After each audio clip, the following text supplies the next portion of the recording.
Tonight, a terrifying close call at one of the nation's busiest airports. Two planes taking off on parallel runways when the United plane went into the path of the SkyWest plane.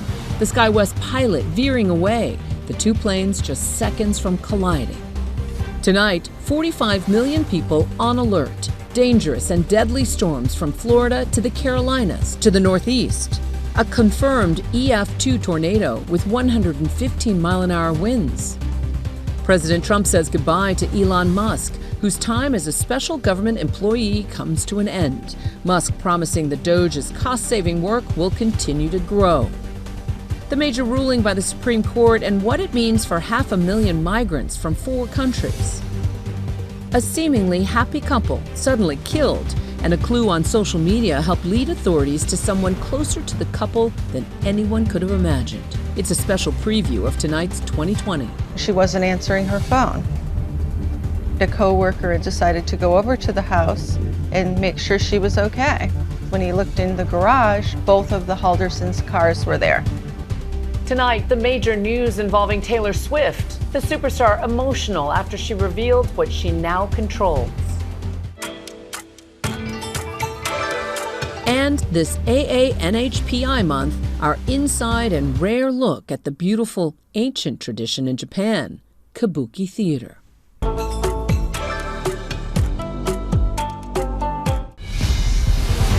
From ABC News World Headquarters in New York, this is Prime with Linsey Davis. Good evening, everyone. I'm Juju Chang in for Linsey Davis. Thanks so much for streaming with us. We begin with yet another dangerous close call for 2 passenger jets at a major American airport. A pair of commercial jets with a combined 150 souls on board were taking off from San Francisco International Airport on parallel runways at the same time when a United plane made an unauthorized turn and almost collided with a smaller SkyWest jet. Air traffic control urgently ordered the United plane to change course. 1152, turn left heading 280 immediately. It's the latest in a string of close calls just as the summer travel season kicks off, and this one could have resulted in a catastrophe. Trevor Ault joins us leading off from California. Tonight, frightening new details emerging from a recent close call at San Francisco International Airport. A pair of commercial jets, one from United, the other SkyWest, taking off at the same time on parallel runways earlier this month when the United plane suddenly turned into the path of the SkyWest plane. That SkyWest jet veering out of the way to avoid a potential disaster. 5273, we're moving to traffic. Air traffic control demanding an urgent course correction. 1152, turn left heading 280 immediately. 1152, heading 280 immediately. Tracking data from Flight Radar 24 shows the planes were less than 2,000 feet apart laterally and a mere 275 feet apart vertically. 1152, how'd you wind up over there? In a statement, the FAA says that United plane turned without authorization. The agency is investigating the event. Very, very close. And we know that the regional jet maneuvered away from the United jet. So they saw it, looked out the window and said, oh my gosh, we got to move. And they turned behind the United jet. If they hadn't done that, it would have been even closer. And Juju, there were more than 150 people on board those 2 aircraft. Of course, this is the latest in a string of close calls that we've seen on U.S. runways this year. Juju. Trevor Ault, thank you. We turn now to the scene in the Oval Office today as President Trump bid farewell to Elon Musk. What Elon Musk admitted about government spending and his role in Doge. Also tonight, the Supreme Court handed the president a major victory on immigration that ends humanitarian protections for more than 500,000 legal immigrants. Here's Rachel Scott. Tonight, President Trump giving an Oval Office farewell for Elon Musk, the world's richest man now stepping away from his role as a special government employee, slashing federal agencies and firing thousands of government workers. Elon gave an incredible service, nobody like him, and he had to go through the slings and the arrows, which is a shame because he's an incredible patriot. Musk says he will continue to serve as an unofficial advisor to the president. Musk now acknowledging his job was an uphill battle, and in the end, not coming close to the $2 trillion in savings he originally promised. So I think the Doge team is doing an incredible job. They're going to continue doing an incredible job. His departure comes after he broke with the president over his budget bill and the level of spending in it. Some estimate it could add $3.8 trillion to the deficit over the next 10 years, with cuts to Medicaid and food assistance programs. This is what Musk said about the president's one big beautiful bill. I was disappointed to see the massive spending bill, frankly, which increases the budget deficit, not just decrease it, and undermines the work that the Doge team is doing. At a town hall in Iowa, Republican Senator Joni Ernst, the latest lawmaker to face outrage over the cuts. She was asked about Medicaid, some in the crowd saying people will die. Her response making news. People are not, well, we all are going to die.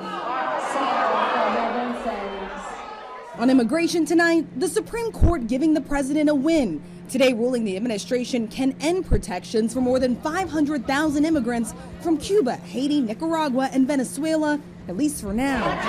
Just today, we had, just a couple of hours ago, we had a great decision from the Supreme Court, thank goodness, that was very important. In a scathing dissent joined by Justice Sonia Sotomayor, Justice Ketanji Brown Jackson warned the devastating consequences of allowing the government to precipitously upend the lives and livelihoods of nearly 500,000 non-citizens.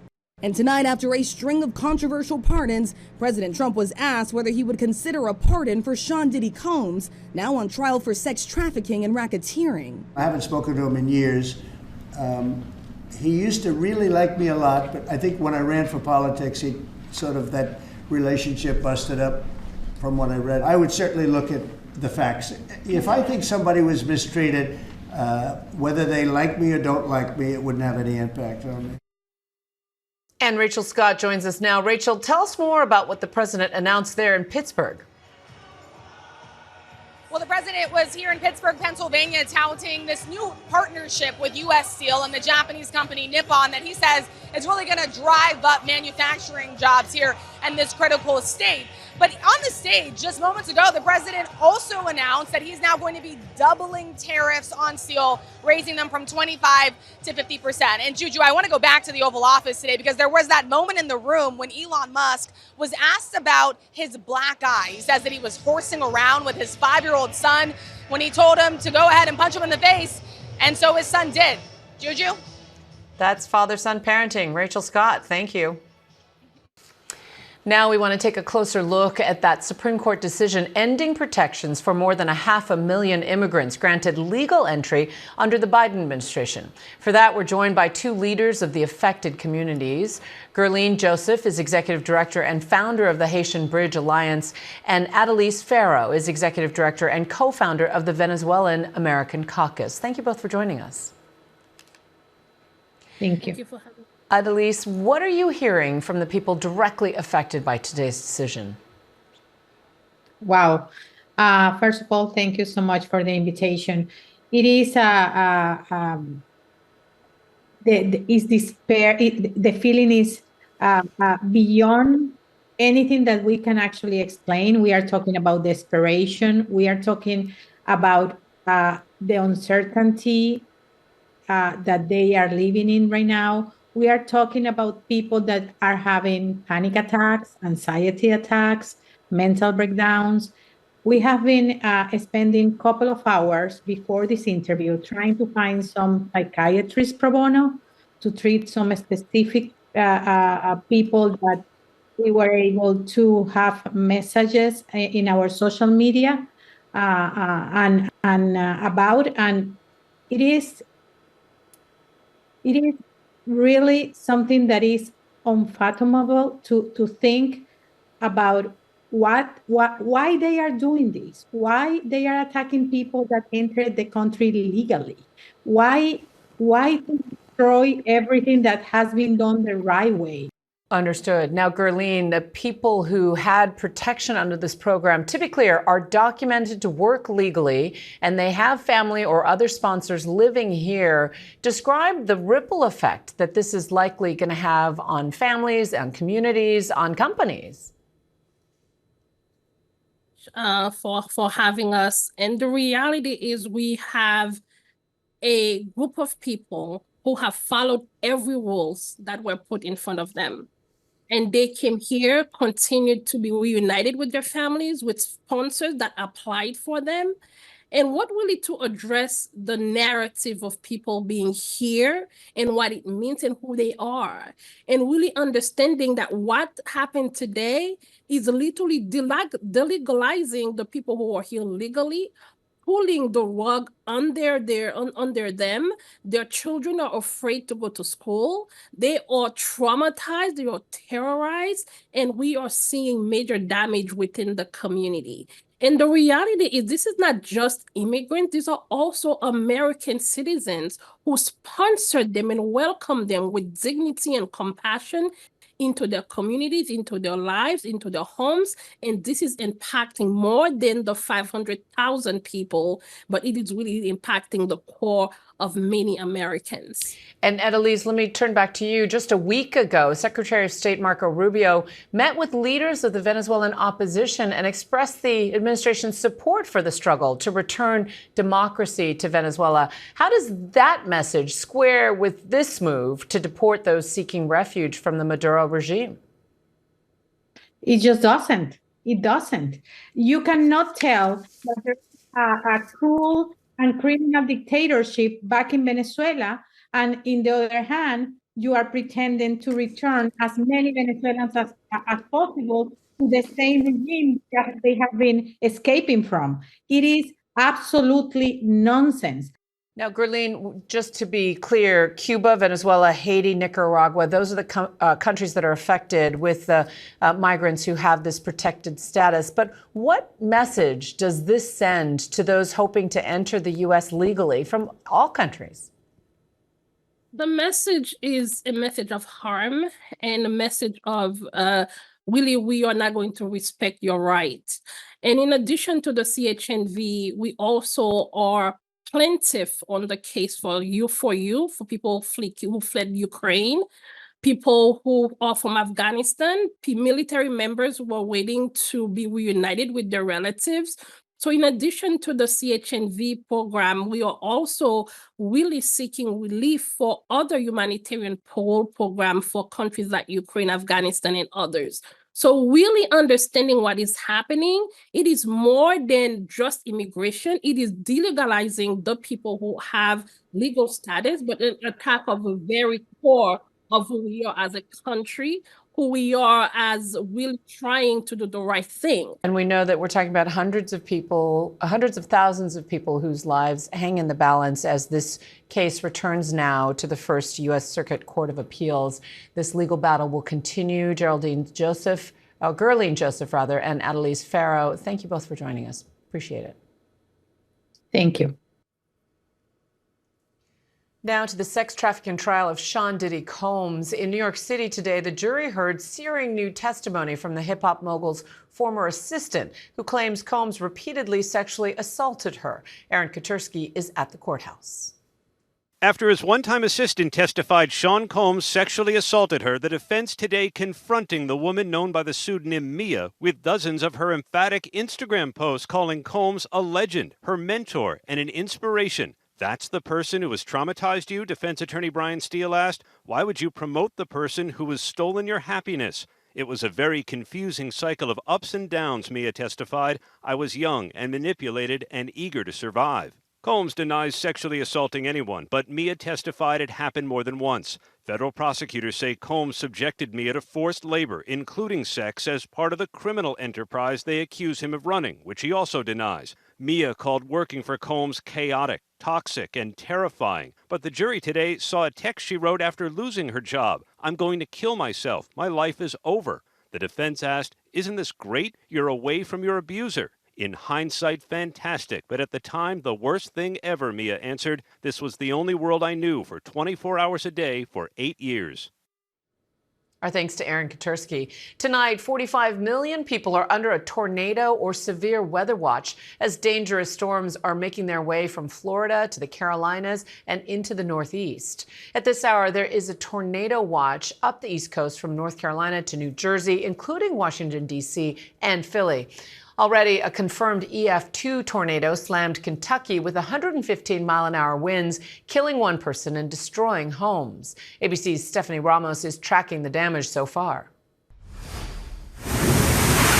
Tonight, nearly 45 million on alert for powerful storms targeting the East Coast after a deadly 24 hours left a trail of destruction in the heartland. Southeast of Louisville, a confirmed EF2 tornado with 115-mile-an-hour winds tearing up this neighborhood. This SUV flipped on top of a flattened home. A small area was hit, but it was devastating. Authorities in Washington County, Kentucky say at least one person was killed here and 14 more hurt, including a 3-year-old child. Outside Jacksonville, Florida, Thursday, multiple cameras catching a tornado crossing St. John's Highway. Is that a tornado? Yep. While south of Atlanta, don't move. Rachel Peters recording in the passenger seat as they nearly drive right into a tornado crossing Interstate 75. Homes in this Henry County neighborhood leveled. Families that rode it out say they could feel the walls shake. I ran for the closet and took cover. I got on my hands and knees, covered my head, and just started praying. I survived the tornado. My son, he survived. Trey Cheney says he and his 18-year-old son Malachi were sucked out of their home. In a split second, my house is gone. I just got out the hospital. I got this bruise on my head. Cheney, an actor who once starred on HBO's The Wire, says Malachi has broken ribs and a broken bone in his face. Our thanks to Stephanie Ramos for that report. So now we want to get right to meteorologist Lee Goldberg for a look at where those storms are headed and the flood threat they bring with them. Lee. And you really hit it on the head, Juju, because it's a dual threat. I mean, we have severe threat and we also have the flood threat. So the tornado watch goes all the way from North Carolina. It was extended this afternoon into southern New Jersey. That'll last until midnight. We've had tornado-warned storms in northern Virginia and into the Carolinas. So let's time this through the evening hours. It's really late evening. Things really get going. Philly into New York. So I-95, some torrential downpours with very high rainfall rates, really low visibilities, potential flooding, and maybe some waterways flood as well. By morning, it's in Boston. Then it moves into northern New England. Then it's just showery the rest of the day. Might be one more round of strong gusty storms across southern New Jersey in the afternoon. Second half of the weekend does look drier across the Northeast. Then we move to the Midwest, and now we're getting this northwest flow bringing the wildfire smoke into Green Bay and Chicago tonight, and poor air quality from the Dakotas into Minnesota and Iowa tomorrow. Juju? Goldberg, thank you, as always. This next story is catching a lot of buzz. A semi-truck hauling 70,000 pounds of live honeybees overturned and unleashed massive swarms in Washington state. The truck hauling 250 million bees lost its load on a rural stretch near the Canadian border. Master beekeepers quickly arrived on scene, though, to assist in resetting the hive boxes. The area will remain shut down for up to 48 hours while experts allow the bees to find their queen and return to their hives on their own. Former President Biden made his first public comments about his cancer treatment today. Biden said he feels good and is optimistic about his prognosis. Earlier this month, he revealed that he'd been diagnosed with an aggressive form of prostate cancer. It's all a matter of taking a pill, one particular pill. And for the next 6 weeks, and then another one. The expectation is we're going to be able to beat this. The former president spoke about the cancer and his treatment after a speech at a Memorial Day event in Newcastle, Delaware. Poignant tributes are pouring in tonight for actress Loretta Swit. She won 2 Emmys for playing Major Margaret Houlihan in the pioneering hit TV series. She and Alan Alda were the longest-serving cast members. And in the series finale in 1983, their 35-second kiss was seen by nearly 106 million viewers, still the most-watched single episode of any television series in American history. We remember Loretta Swit tonight in her own words. I would hope to be remembered as an artist who tried to use parts of her profession to further other arenas that were positive, that would be helpful. It's very satisfying for me to have nurses tell me that they became nurses because of watching me. And that's a very, very great compliment and a very wonderful thing to have done while I was having so much fun within my profession. What a legacy. Loretta Swit was 87 years old. And coming up, Taylor Swift is getting them back. Her catalog rights, that is. We have a look at her years-long effort to gain control of her work and what her win could mean for artist and label relationships going forward. But first, it was a 4th of July murder mystery, a Wisconsin couple missing and later found gruesomely murdered. The startling discoveries as investigators tracked down the clues. In 2020 Sneak Peek when we return.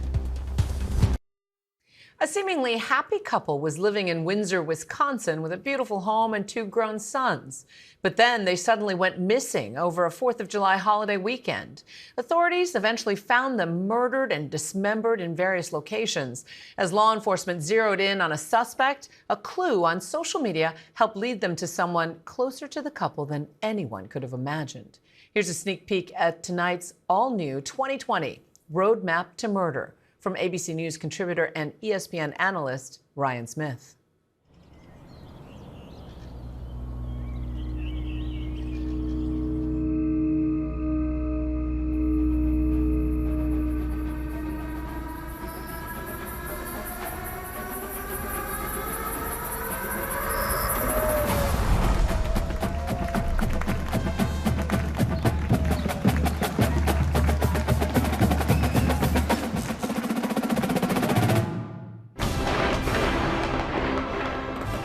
Of July.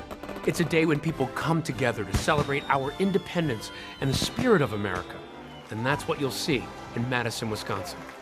4th of July celebrations have been going on all weekend, but of course Americans are going all out today. The lakes are really core to the identity of Madison. Just being around water, being around nature is really big to a lot of people here.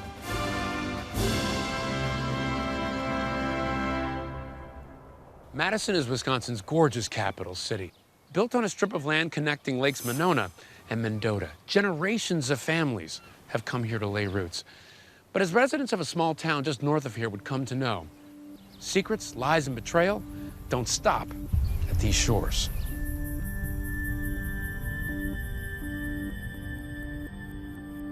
Bart and Krista Halderson lived in a community called Windsor, just north of Madison. Everyone who knew the Haldersons loved them. We used to have a horseshoe league. Bart and Krista were on a horseshoe team. We competed against them 2-3 times a year. And just being neighbors, they were just people that ran into all the time. Absolutely salt of the earth people were Bart and Krista. Their house always looked good. It was well manicured, it was well mowed, it was always taken care of. There were competitions in the neighborhood about who had the best lawn and who cared the most about their yards, and Bart cared about his yard. Krista is an administrative assistant for a local auto shop, and Bart is an accountant. Bart and Krista, they weren't rich, but they were comfortable. Yeah, they were just regular people trying to do their best.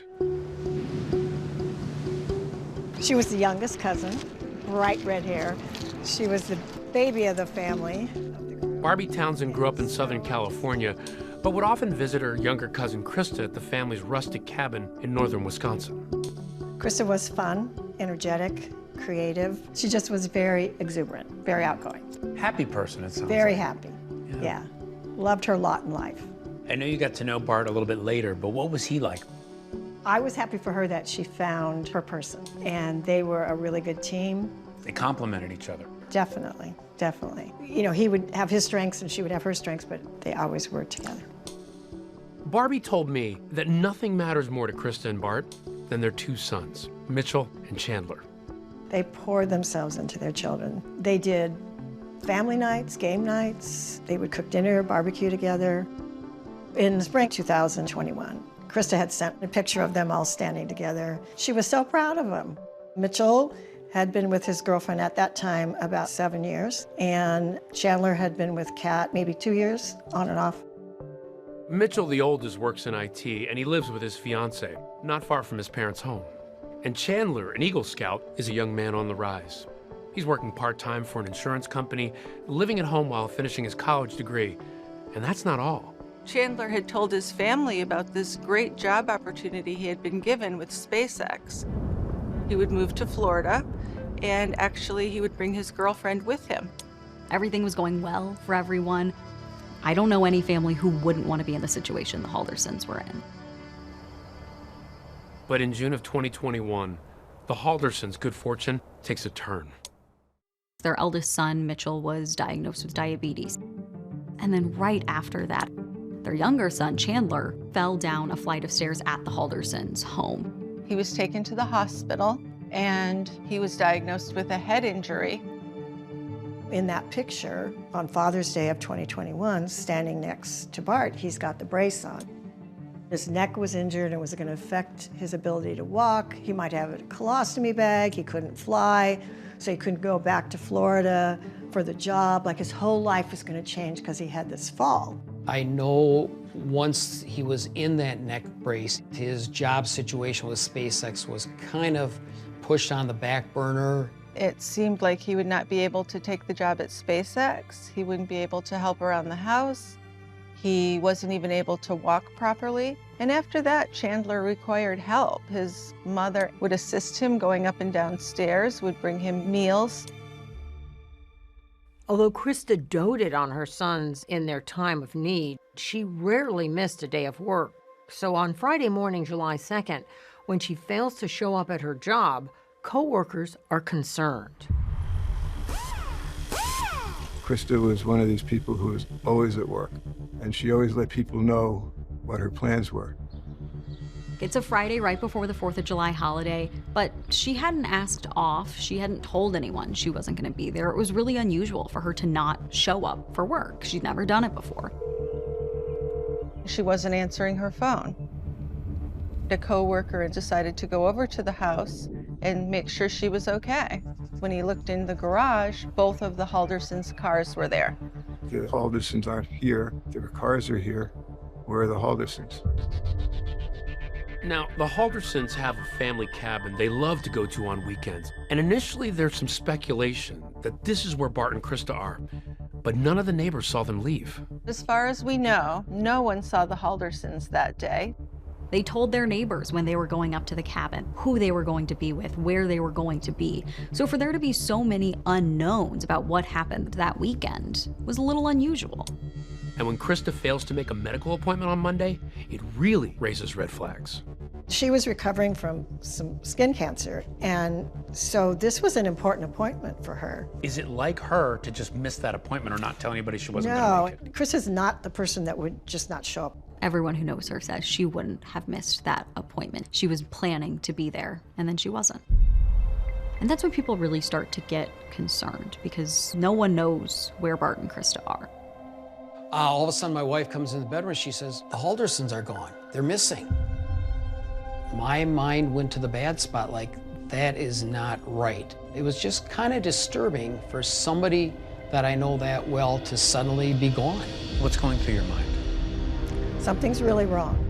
I don't know what and why and how, but something's really wrong.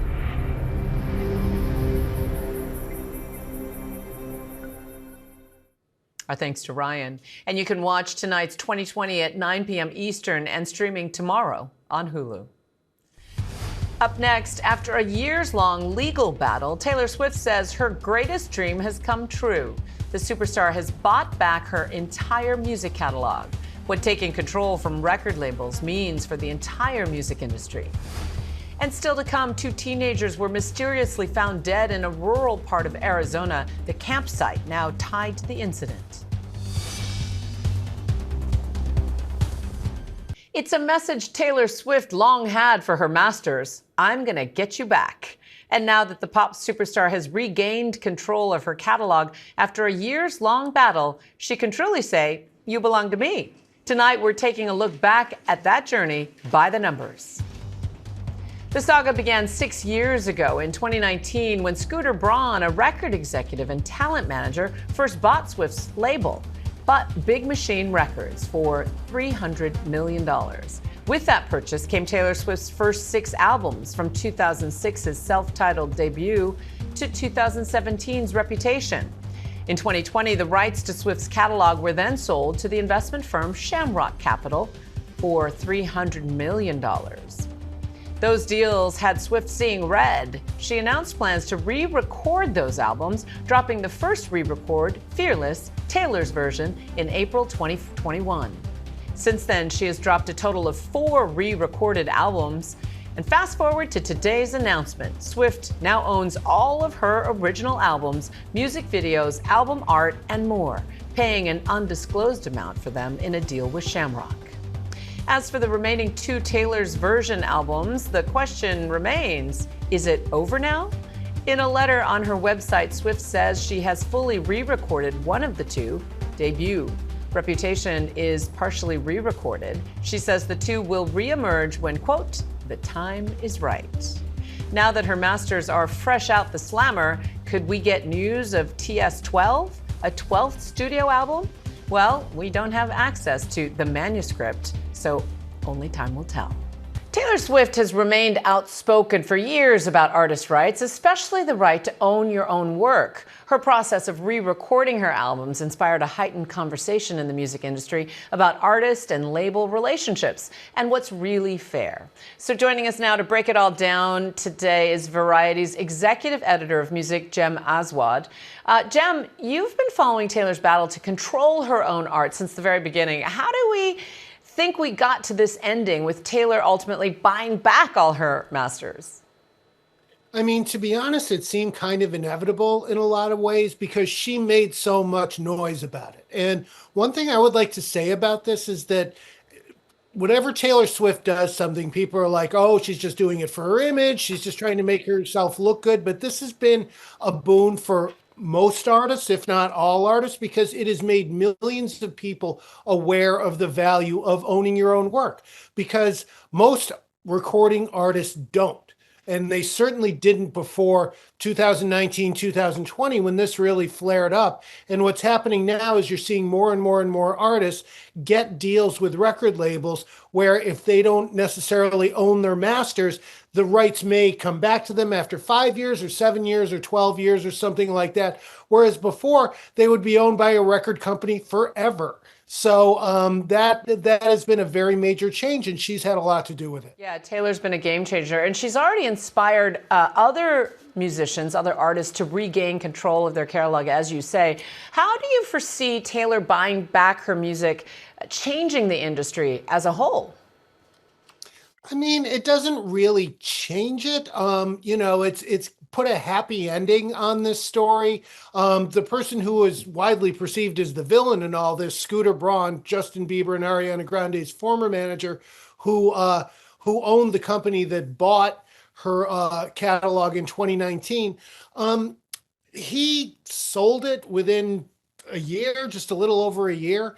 And so it went to an investment company called Shamrock, and that's who Taylor bought it from. Now, Shamrock had paid $300 million for it. We hear that she bought it for around 350, 360 million, around there. So it's a nice profit for Shamrock, but it's not abusive, So, I mean, it doesn't really change things. The fact that she has it now doesn't really change things, but the battle certainly did change a lot of things. And yet the re-recordings that she released, one could argue, diminish the value of her previous catalog. Does this change the way artists approach record deals?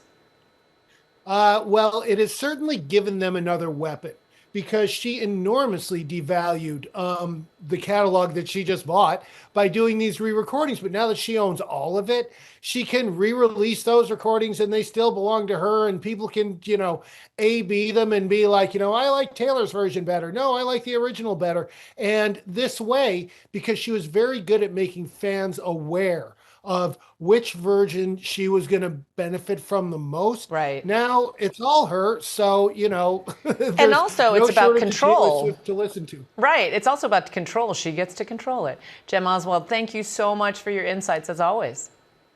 Thank you. And coming up, how a man survived being pinned for hours under a 700-pound boulder. And real women have curves.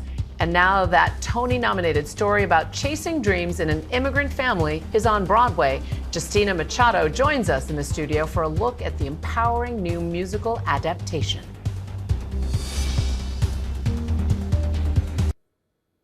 Police in Pennsylvania are searching for a rollerblading robber. Federal regulators dropped the case against the world's largest cryptocurrency, and how a man was pinned under a 700-pound boulder and survived. These stories and more in tonight's rundown.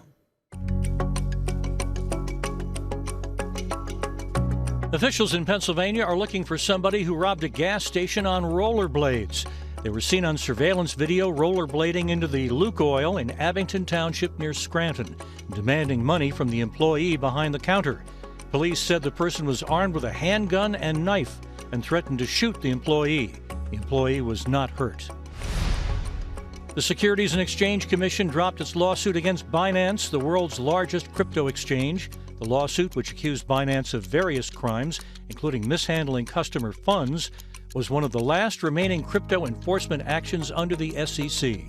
The lawsuit's dismissal came days after Binance started listing USD1, a cryptocurrency launched by a firm that was started by President Trump's family. Officials in Arizona are investigating after 2 teens were found dead in a remote area. The Maricopa County Sheriff's Office said 18-year-old Pandora Jules Rude and a 17-year-old were found between Mesa and Payson, and detectives had started a homicide investigation. ABC affiliate KNXV described the area as a campsite near Mount Ord. A friend of the 17-year-old spoke about their death to KNXV. It doesn't really feel real. I was just in class with him not even a week ago, less than a week ago. NBA star Zion Williamson has been accused of rape and abuse in a new lawsuit. A woman identified as Jane Doe claims she was in a relationship with the New Orleans Pelicans forward from 2018 through 2023 and says that in that time span he raped her and subjected her to sexual, physical, emotional, and financial abuse. In a statement, Williamson's attorneys called the allegations false and said the lawsuit appeared to be an attempt to exploit their client. An Alaska man came away with an incredible tale of survival after he lost his footing in a rock slide and was trapped under a 700-pound boulder. The Seward Fire Department said the 61-year-old man was found on his stomach in the creek with the boulder pinning him down and his spouse holding his head out of the water. Rescue crews used airbags, ropes, and brute force to lift the boulder off the man. He was eventually hoisted out of the canyon and taken to a hospital and is expected to make a full recovery. The 100th Scripps National Spelling Bee ended with some DRAMA. Faison Zaki, last year's runner-up, was in the final 3 and in position to clinch the win before getting tripped up. Kamalina. Okay, wait. Let me think. All the information? This allowed the other 2 finalists to come back, but they would be eliminated again, giving Faison another chance, which he would not miss. That is correct.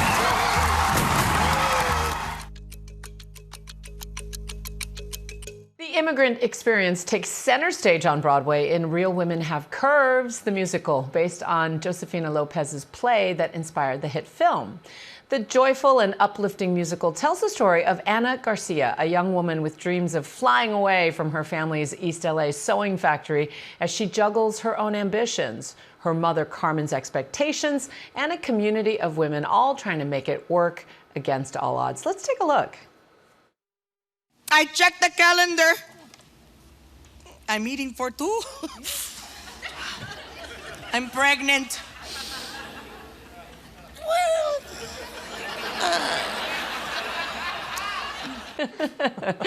Real Women Have Curves. It's been nominated for 2 Tony Awards, including Best Featured Actress for Justina Machado, who joins us today in the studio. Congratulations! Thank you. How does it feel to be Tony nominated? It's incredible. I say this, and I really mean this. The theater is the Olympics of acting. So to be recognized for something like this is truly so great. And honestly, a nomination is a podium, girl. You yes, take it. I'm taking it, girl. That's so exciting. It is. It's very exciting. And to be able to do it in a show that so showcases your heritage. Yeah, and it's timely, it's relevant, it humanizes the immigrant story. It also is a universal story. Like you can relate to it. Anyone who's come from an immigrant family, anyone who's human, exactly, can relate to being the firstborn daughter or son that they don't want leaving, and you know the things that happen with all of that. And of course, we deal with immigration and all that stuff. That's always been, it's always been relevant. Absolutely. And actually, the more specific it is, the more universal it feels because it's real. I always say that. Yep. And yet you said it's timely. This is a very fraught time in the immigrant community, and we know that, you play an undocumented immigrant living in LA with a daughter who's a U.S. citizen. How do you approach portraying all this during such a tense time in the country? I think it's powerful that we are doing something like this, where people feel seen and they feel heard and they don't feel alone. And you approach it with a lot of respect because it's powerful. It's powerful to be talking about something that is so relevant right now, and with respect, and you honor it, and you tell the truth. Yeah, absolutely. You played Anna in 1993. Yeah, hello. In the Real Women Have Curves early in your acting career. What's it like to come back and play Anna's mom? I never thought that would happen. I mean, when I took that job, it was at Victory Gardens Theater in Chicago. I remember Josefina Lopez came to my dressing room. I was doing another play, and she said, "Would you play me in this play? It's going to have a world premiere." And I was like, "Yeah, sure." I was like 19, 20 years old. I said, "Let's do it." I never, ever saw myself playing the role of Carmen. So this is a surprise to me, too. And what's it like being able to portray all of these experiences that aren't necessarily portrayed on a Broadway stage? Oh, it's exhilarating, it's magical, and it's about time.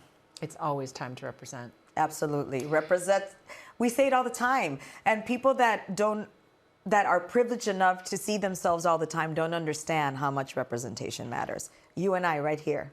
It matters. I see you, Justina. I see you, too. Thank you so much for joining us, and good luck. Thank you. At the Tonys. Of course, Real Women Have Curves, the musical, is playing now at the James Earl Jones Theater on Broadway. Run, don't walk. And speaking of representation, finally tonight, as AAPI month comes to a close, we look at how an ancient tradition in Japan is being passed down from generation to generation. We're talking about Kabuki Theater, and we traveled to Kabuki-za with a Broadway star of Aladdin who cherished the rare glimpse that we got behind the scenes of the legendary theater in Tokyo. That's Iago's signature evil laugh. Don Darryl Rivera, who plays the beloved evil sidekick in Broadway's Aladdin, traveled to Tokyo to take a look at a city that mixes ancient tradition with modernity. First, he got a rare glimpse inside one of Japan's most prestigious theaters, the world-renowned Kabuki-za. Kabuki is a 400-year-old art form synonymous with Japanese tradition and pageantry. Dramatic makeup is key to the wonder of Kabuki. Don Darryl met up with one of Kabuki's biggest headliners, Matsuya Inoue, as he prepared to get into character. The first step is putting this cap on. As you see, this is the base for my wig, and then I put on my base makeup. Kabuki actors usually do their own makeup. It's considered an important part of the process of connecting with the character. We change our makeup according to a role. So if you're playing a man or a woman or a good guy or a bad guy, the makeup changes. Along with the elaborate costume, the results are striking. Thank you so much for having us. One of Kabuki's hottest young stars is 33-year-old Ukan Inoue. What is the lasting appeal for your audiences now with Kabuki Theater? Personally, I think it is part of Japanese people's DNA that really resonates when they witness Kabuki, that transcends language, that there's been this change over centuries. On Broadway, when I'm performing, there's an electricity in the room. Would you find that is also similar in Kabuki Theater? That electricity is why I'm still a Kabuki performer. So if aliens were looking down from space, I think both of us would be just seen as bright, shining lights from up in space. Oh, that's so cool. These intricate costumes are handmade. I didn't know this was happening. Yes. Wow. Unbelievable. Even look at the detail, how it shimmers in the light. Ukan is a sixth-generation Kabuki actor. Kabuki often runs in the family, with performers inheriting the stage name of a notable family member. These name successions are marked by elaborate ceremony known as shumei. During May and June, we're having very special kabuki performances lined up. It's Onoe Ki Kugoro, 8th generation Shumei ceremony performance. So we're going to have a lineup of very legendary actors coming to perform these 2 months. Ukon is also the voice of Mufasa in the Japanese version of the Disney film The Lion King. So I would say that Broadway, musical theater, is an American art form. But do you believe that there are lots of influences from Kabuki Theater to the Broadway musical? I think kabuki and musicals have always inspired each other because we both use music and performance as a way to sort of expand our expressions. From centuries-old kabuki to today's culture of cool, Tokyo is known for being one of the global capitals of fashion. And one of its signature styles is kawaii, or cute. So I'm gonna get this. Don Darrell popped into 6% Doki Doki in the trendy Harajuku district. Can you explain what kawaii means in Japanese? It's about bringing out your inner spark, whatever that makes you beautiful as a person. That's awesome. So it's totally up for interpretation what you believe as kawaii. So if you had 100 people, you'd have 100 types of kawaii, and it's all about respecting each other's kawaii style as well. How much joy and happiness do you find in dressing up in kawaii? Kawaii, for me, it's like this magic word that brings people together from all walks of life, across culture and language, and I get to meet so many people from all over the world through this concept that we share called kawaii. Can you make me kawaii cool? Yes. Good. It's time to go kawaii! Sugoi! Let's do this.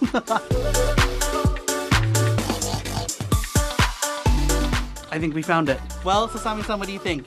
Am I kawaii? Kawaii! Nailed it. And that's it for our show for this hour. I'm Juju Chang. Stay tuned to ABC News Live for more context and analysis of the day's top stories. Thanks for streaming with us.